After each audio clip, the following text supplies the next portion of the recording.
Capítulo 28. A verdade se impõe ao erro. A esfinge revolucionária, sob o epíteto de espírito moderno, propõe muitos enigmas, dos quais os católicos liberais se ocupam mais do que convém à dignidade dos filhos do Cristo. Ademais, nenhum deles os decifra de modo a contentar a esfinge, a eles mesmos, a qualquer pessoa, e é possível observar que o monstro devora de preferência aqueles que se orgulham de havê-los desvendado melhor. Com pouca grandeza e com pouca fé sobraram nesses homens. Arrogantes, eles vêm em nome da esfinge e em seu próprio nome perguntar como o catolicismo intolerante saberia se adaptar às conquistas do espírito dissidente. Os direitos do homem, a liberdade de culto, as constituições políticas assim estabelecidas, etc. Nada misterioso. Em primeiro lugar, o espírito dissidente em todos os níveis vê nessas conquistas uma superioridade que não pertence a elas e que nós não reconhecemos. O erro não é o mestre nem o condiscípulo da verdade. Não tem legitimidade para impor-se ou ir contra ela. Por conseguinte, os discípulos do erro, os infiéis, os incrédulos, os ateus, os renegados, não são mestres nem condiscípulos dos discípulos de Jesus Cristo, Deus único. Do ponto de vista do direito perpétuo, não se comparam as obrigações da corte que se reúne à roda do eu com da sociedade perfeita que forma a Igreja do Cristo. Sabemos o que foi dito. Ide, ensinai. Aproveito para, de passagem, notar que essa palavra é idêntica ao solene crescei, que foi pronunciado no começo das coisas e não obstante as astúcias e triunfos da morte, ambas as palavras estão vivas.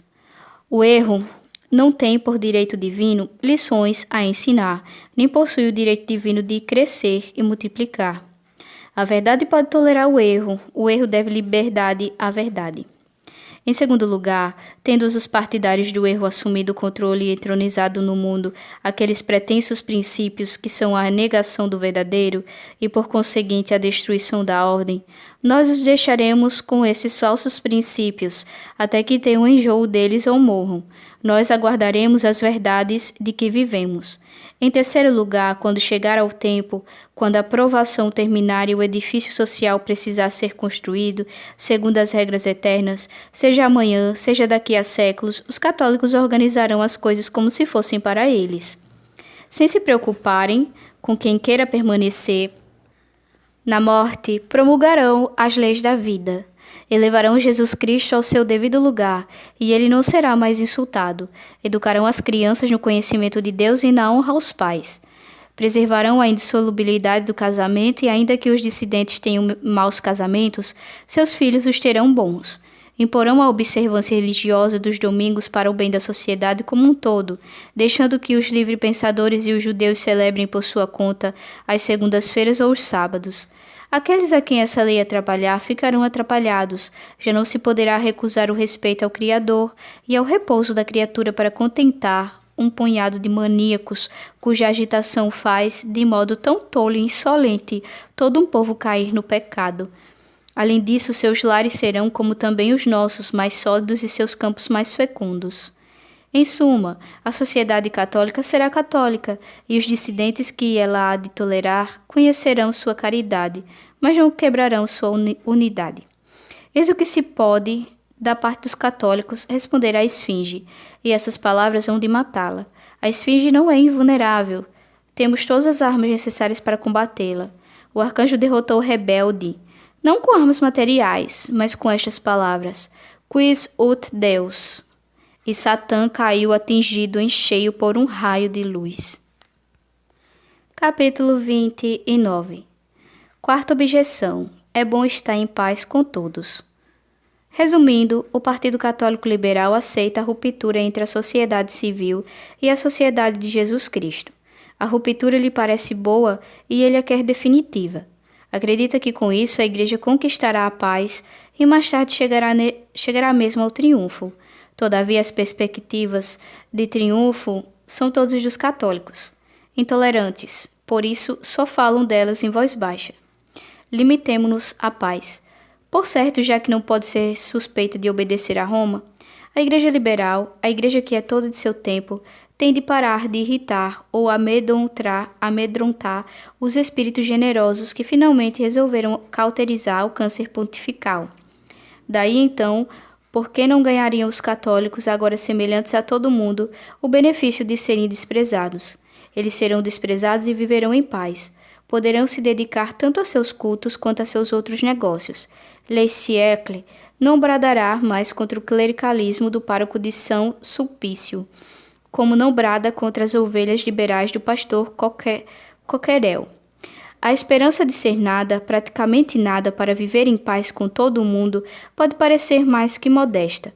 Todavia, ainda não é modesta o suficiente.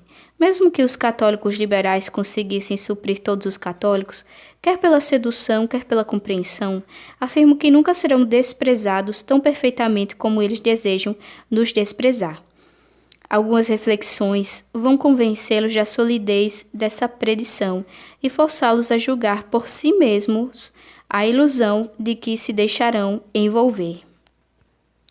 Descarto simplesmente a concepção estranha e inaudita do criar um governo ateu, ainda que na sociedade que tal governo conduzisse não houvesse ateus.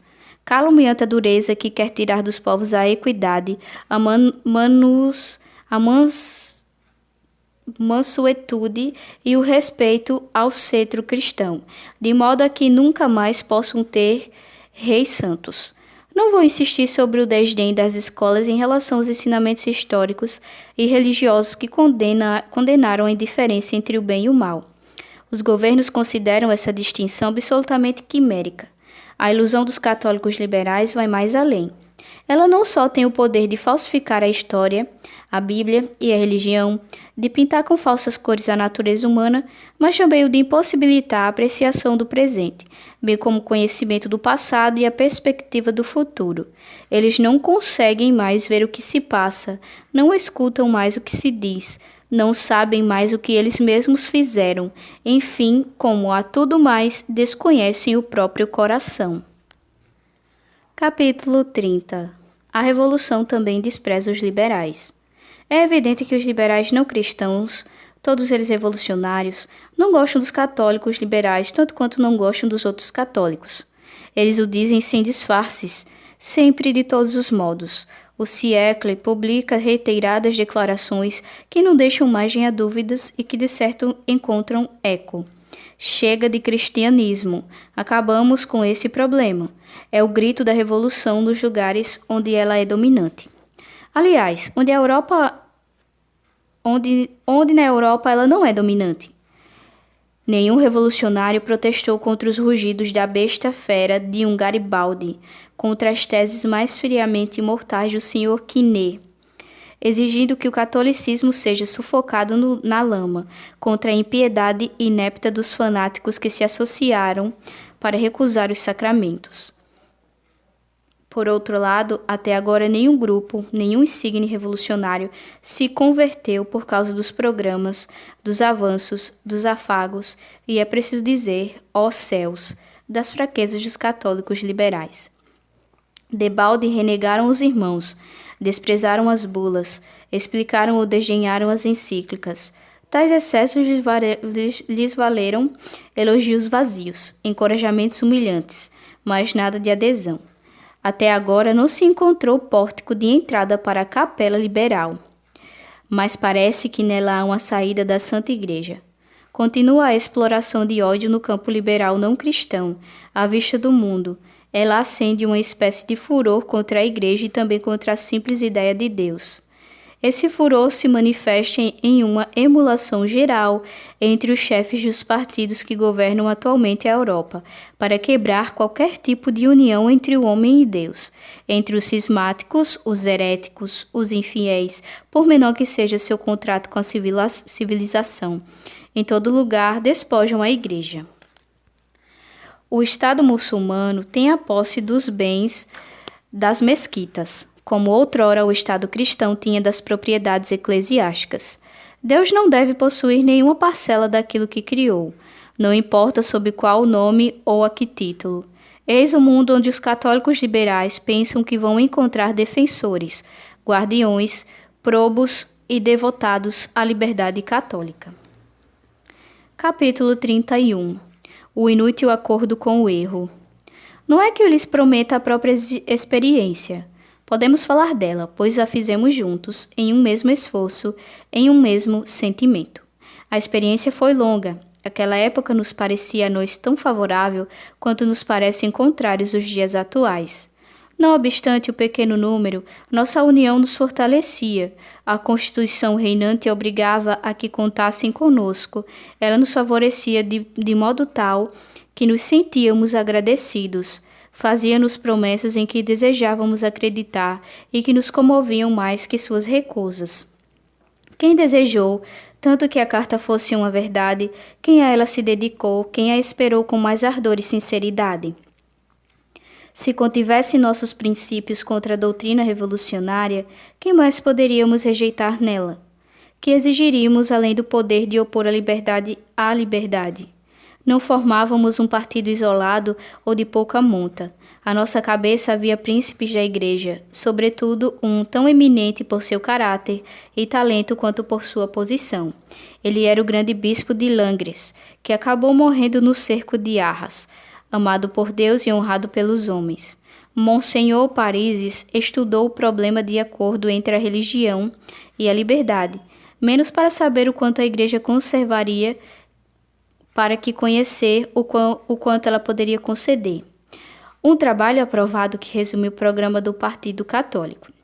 Declararam os católicos aos príncipes, aos doutores e aos padres de ideias modernas: aceitamos suas dinastias e cartas, não trocaremos nas suas conquistas, só lhes pedimos uma coisa que é de direito estrito, mesmo a seus olhos: a liberdade.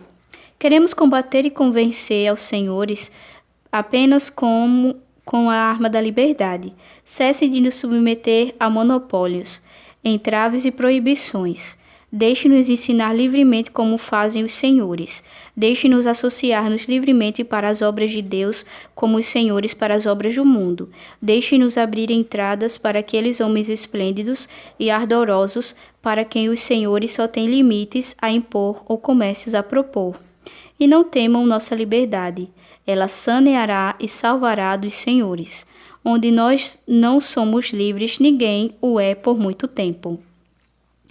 Eis o que pedimos, sem querer louvar ou depreciar ninguém além da medida. Nossos adversários de outrora eram mais graves, mais sinceros, mais esclarecidos e mais moderados que os de hoje em dia.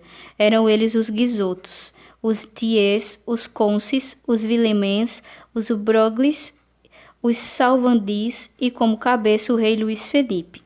Nenhum desses chefes da sociedade dirigente estava cometido de fanatismo irreligioso, nem do anticristianismo que veríamos se seguir.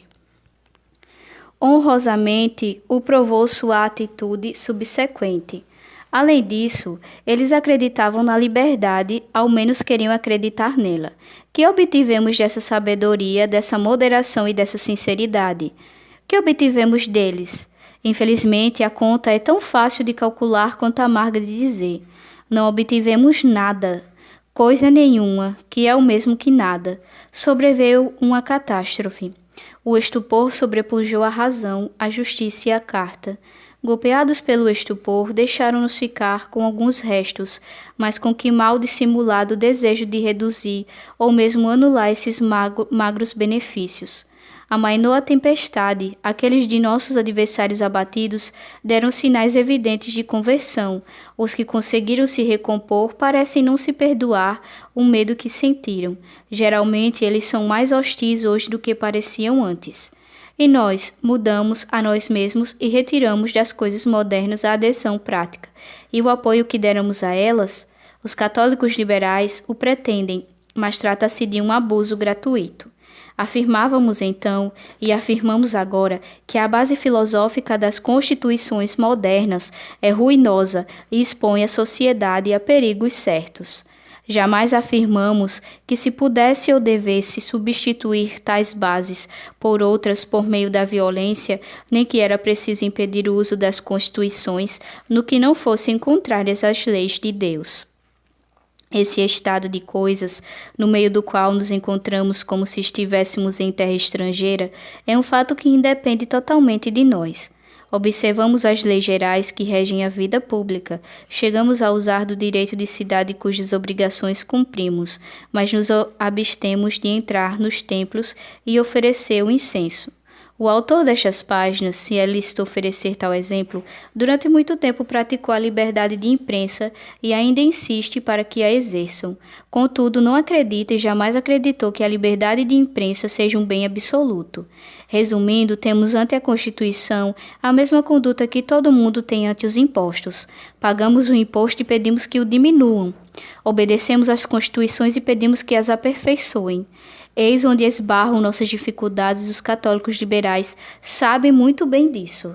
Se tudo isso é exagero, se devemos sempre pagar um imposto sem nunca achá-lo pesado, se devemos transferir para as constituições modernas a crença religiosa que retiramos dos dogmas, tacitamente derrubados por essas mesmas constituições, se todo desejo de melhoria deve se traduzir no desapego radical de qualquer ideia cristã, qual liberdade nos está sendo prometida?